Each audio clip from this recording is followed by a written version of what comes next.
Hello, everyone. So today we're talking about the difference in between the ticket issuer and the operating airline.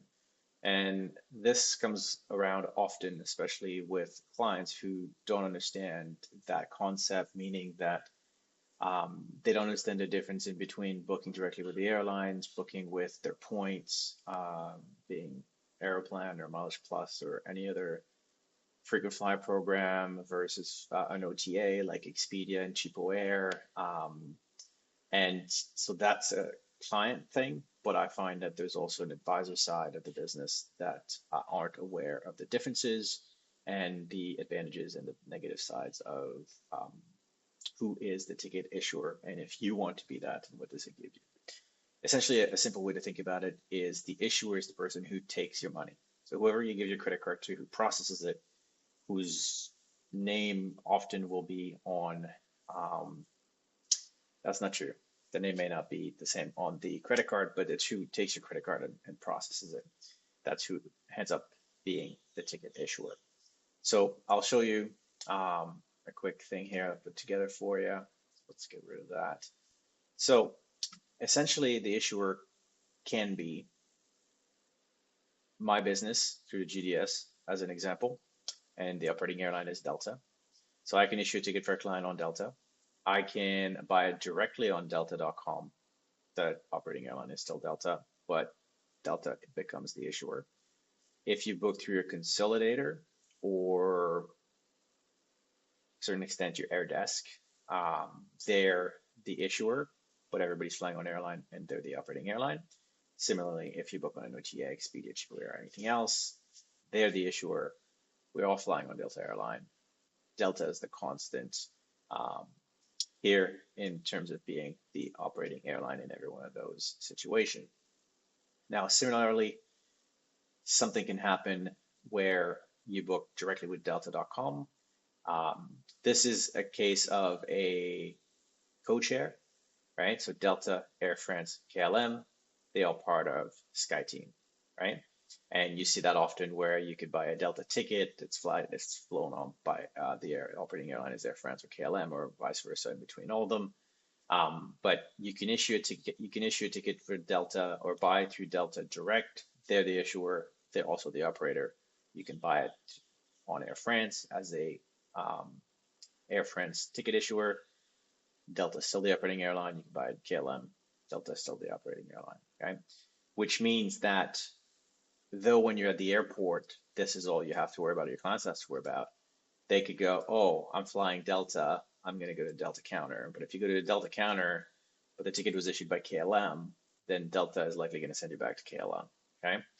Now, a bit less likely to happen at the airport stage, but definitely outside of 48 hours, the issuing airline is usually the person who's responsible for the ticket. What usually happens with all tickets is either at 72 hours or 48 hours before the flight, all these tickets revert to what we call airport control. Okay. Now you can go directly at the airport, and it's meant for the airport gate agents, check-in counter agent to be able to help you in a bind regardless of who booked your ticket, because speed is of the essence at that point. They need to be able to access your booking and make your change for you. But it's possible that you're flying Delta, so therefore you think Delta is responsible for your ticket. But if it was issued on Air France, then you need to talk to Air France. And if it's issued on KLM, you can talk to KLM. Now, a bit less of an issue when it's a big code share like this. Could be a bigger issue if it's an interline, meaning let's say WestJet out of Canada interlines with Delta, right? So clearly there's two different sides there. WestJet would not touch a Delta ticket and Delta would not touch a WestJet ticket, okay? Because if they did, which I mean, that's the power of the GDS, which is what gate agent at the airport have access to. If you have a WestJet ticket and you go to Delta, they're pretty flexible most of the time. If it's a WestJet ticket, but you're flying Delta, it's their flight, they're the operating carrier. If they decide to make a change for you, now the control went from WestJet over to Delta because that went from a 045 ticket to a 006 ticket, I think Delta is, right? So now Delta has control over the ticket. And going forward, you need to deal with Delta directly for any modification to the flights. So very important who the issuer of the ticket is. So ideally, what you would attempt to do is you would book direct, meaning if you're an agent, you would book in a GDS. This is what would get you the most amount of control. And when I say most amount of control, it means that you're independent in your actions, meaning you can do any changes, modification, bookings that you want without consulting the airline, talking to an agent or anybody. You can also hold tickets in the GDS without paying for them, usually anywhere from 24 to 72 hours. Now, some websites, some airlines have started offering you to hold your seats for a specific amount of time for a specific amount of dollars, which is low, but that's the thing that some airlines do. More control means that you've got speed to grab seats first. If a flight gets delayed, you miss a connection. If a flight gets canceled, you get a GDS, you can grab the next seat, put your client on it while people are on the plane, on their app, trying to figure out what to do, lining up at the counter at the airport, trying to see what the next available flight is. So it gives you a lot of speed. It also gives you the advantage where if, again, a flight gets canceled, then you can just go in the GDS, connect, and you can grab the seat on the next flight, give them to your clients, reissue the ticket or exchange the ticket for a new one, recheck them in, send them the boarding pass. You could all do that within 5 minutes versus, again, if somebody had booked through even direct with the airline or a consolidator, then they would have to line up at the counter and get some help. So these are some of the advantage that gives you more control when you book through the GDS. Second best thing you could do is book direct with the airline on delta.com. The third best would be to buy that same Delta through the Codeshare. So as the example above, either through KLM or Air France. Number 4 would be through a consolidator. And lastly, the worst thing you could do and the least amount of control you could have is if you booked through an OTA. So it's an online travel agent where you're always a middleman. You're always standing in the middle. And what's going to happen is your client will need to call the OTA, Expedia in this case. Expedia may be able to do certain things. They may have to call the airlines to get direction on what to do, come back to you, get the stuff done. So it's a very slow process. And you can get answers like, we can't change the ticket. And then for some reason, you talk to someone at the airport at the airline who's operating your flight or with the airline or to the call center at that airline. Somebody told you, yes, you can change, but I can't do it. You've got to call Expedia. You call Expedia, they say, no, we can't exchange it. That's the airline policy. Then you say, well, the airline just told me I could. And then people just throw the ball over your head back and forth. And you're just standing in the middle there, not knowing what to do. So the online travel agency is the worst place to book a ticket when it comes to airline. So hopefully that helps with differentiating the difference in between who's the issuer and the operating airline. There could be 4 different issuer and 1 operating airline. And the person who took your money to pay for the ticket is the issuer, and the issuer has full control. They're the person that you need to call back.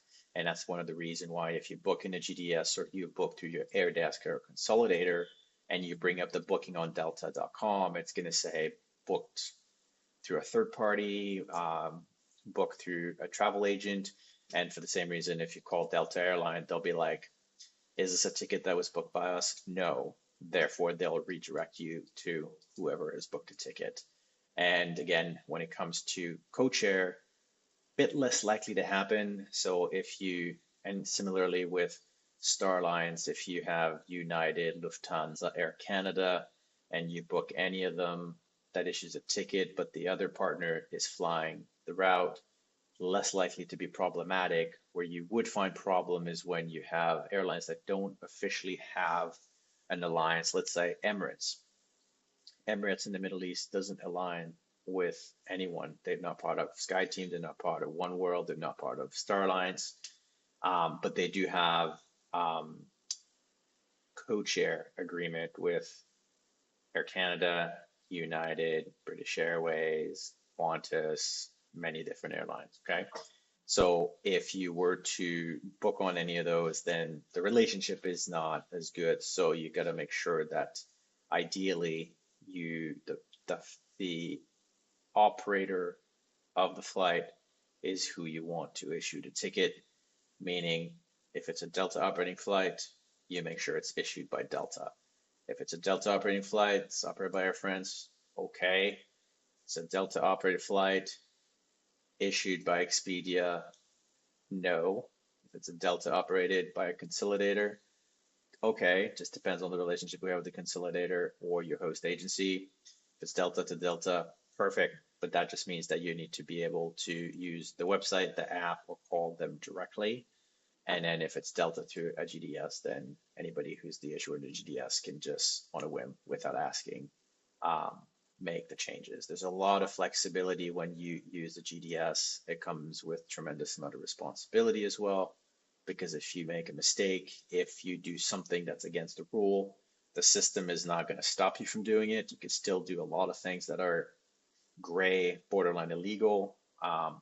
It's going to work for a period of time, but 10 months down the road, they can come back once they audited bookings and they say, hey, this booking, this not this illegal. You're not allowed to do that, and then here's a fine that could range from $50 to $1,000. So that's the trade-off when you use a GDS is you have a lot of flexibility.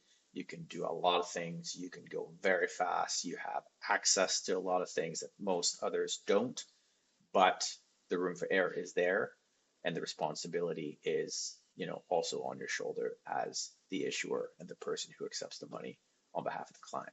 So hopefully that highlights a little more how you should think about the order of booking flights going forward. If you have access to GDS, that's always the best. Second best is directly with the airline. Then after that, whoever has the code share with the airline, and then lastly, consolidators and online travel agencies would be your last resort.